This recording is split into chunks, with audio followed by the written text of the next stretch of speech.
They tried to silence me. I amplified my voice. They thought they could erase my words and bury my story. Instead, they handed me the loudest microphone I've ever had. My name is Daniel. I've never been the type to stay quiet when something isn't right. I work for a mid-sized media company that proudly calls itself a voice for the people. On paper, we were the defenders of truth, the champions of accountability. But behind the glass doors and staged press releases, it was nothing more than a wallowed PR machine protecting the very people it claimed to challenge. I've always been the one to dig a little deeper, to uncover what others would rather keep buried. For years, I covered local corruption, political favors, and questionable business deals. It wasn't about causing trouble. It was about telling the truth.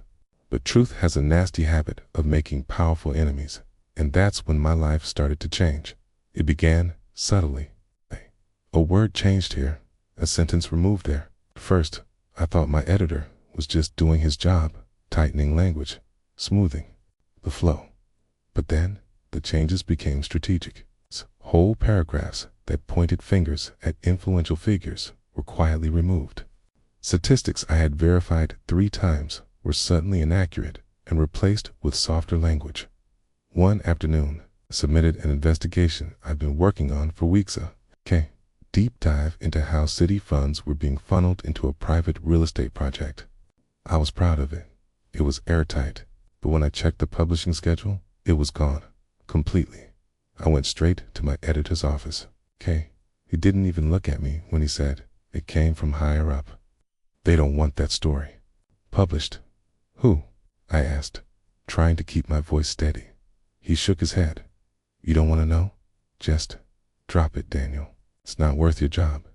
That was the first time I realized this wasn't just about editing or protecting sources. They were deliberately silencing me. A few days later, I overheard a conversation in the break room. 2 senior managers were laughing about something I wasn't supposed to hear, but one of them said, "That guy thinks he's going to expose us. We'll make sure no one listens to him before he even tries." The weight of that sentence crushed me. God, not because I was afraid, because I finally understood exactly what I was up against. I tried to keep my head down after that. I wrote fluff articles about charity bake sales and local sports tournaments. On the surface, I appeared to comply, but inside, every keystroke felt like betrayal of myself and the readers who trusted me. Sleep became a stranger. I was restless, haunted by the stories I wasn't telling and the truth being buried. Friends asked if something was wrong. I gave vague answers and forced a smile, but I felt smaller every day. Then the warnings began. An anonymous email showed up in my inbox one morning. It said simply, "Stay in your lane if you value your job and your safety." My hands trembled as I read those words. The message was clear. They didn't just want to silence me. They wanted to scare me off completely. For a moment, I thought about quitting, walking away from the job, from the passion, from the fight. It would have been easier, but something deep inside refused to let me go. My father used to tell me, when they try to take your voice, that's when you speak the loudest. So that's what I decided to do. I started collecting everything, the original drafts of my articles, before they were censored. Emails from editors hinting at pressure from the top, and even recordings of meetings where they discussed killing. Stories to protect politicians and business partners. I had to be careful. One wrong move, and I'd be out before I even started. I pretended to go along with their demands, smiling in meetings and submitting bland articles. But behind the scenes, I was building a case no one could ignore. Then I reached out to independent journalists outside my company, people with no ties to corporate interest or government influence. We exchanged encrypted messages and shared evidence. We planned exactly how to release the information in a way that would make it impossible to bury. I knew the moment we went public, things would change forever. But I was ready. This wasn't going to be a desperate shout into the void. It was going to be a carefully executed strike away to take back control and amplify my voice louder than ever before. And this was only the beginning. The day my story finally went public was unlike anything I had ever experienced. The headline blazed across 3 independent news platforms simultaneously. Media company silences whistleblowers to protect political allies. Insider speaks out. It was bold, direct, and impossible to ignore. Within hours, the story spread like wildfire. Screenshots of the original articles alongside the censored versions were shared endlessly on social media. Emails exposing the pressure from senior management circulated in forums and discussion groups. Even audio recordings from secret meetings where executives had plotted to kill stories became public. I sat back and watched the chaos unfold, knowing this was the storm I had prepared for. The company's polished image cracked under the weight of the revelations, and the outrage was swift and loud. On Twitter, hashtags demanding accountability trended for days. People shared their own experiences of being silenced in workplaces, schools, and government offices. The story wasn't just mine anymore. It had become a rallying cry for anyone who had ever felt muted or ignored.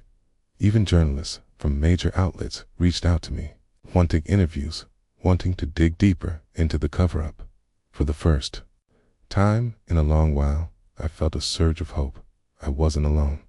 Back at the office, the mood was tense. Phones rang non-stop. Executives locked themselves away in conference rooms, their voices muffled but frantic. PR teams rushed to spin the narrative, releasing vague statements, promising investigations, and taking the allegations seriously. But the damage was done. Colleagues who had once avoided eye contact or kept their distance began reaching out, privately, admitting they had been too scared to speak up themselves. They shared stories of subtle intimidation, quiet threats, and the price they had paid for raising uncomfortable questions. I realized this wasn't just my fight anymore. It was a battle for truth and justice that had been quietly raging behind closed doors for years. A few days after the story broke, I was called into a meeting with HR and a senior manager. I expected an ultimatum, or worse. Instead, they tried a different tactic: intimidation cloaked in professionalism. "We understand your concerns," Daniel, the HR lead, said, "but you must recognize the position this puts the company in. Your actions have consequences." I met their gaze steadily and said, "Journalism is about truth. It's about holding those in power accountable. Silencing voices only fuels distrust. I stand by what I shared." They didn't say much after that, but I could tell my time there was limited. Weeks dragged on in a haze of tension and uncertainty. Legal threats started flooding my inbox, letters from lawyers demanding I retract statements, take down evidence, or face defamation suits.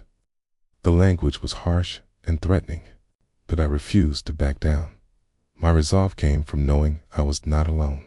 Community groups, independent watchdogs, and online supporters rallied around me.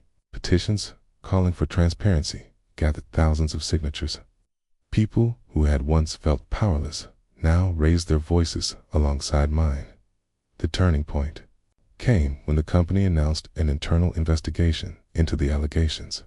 For the first time, those in charge were forced to confront their own actions. Executives involved in censoring stories and intimidating staff were placed on leave pending review. It wasn't a perfect victory. The process was slow and change.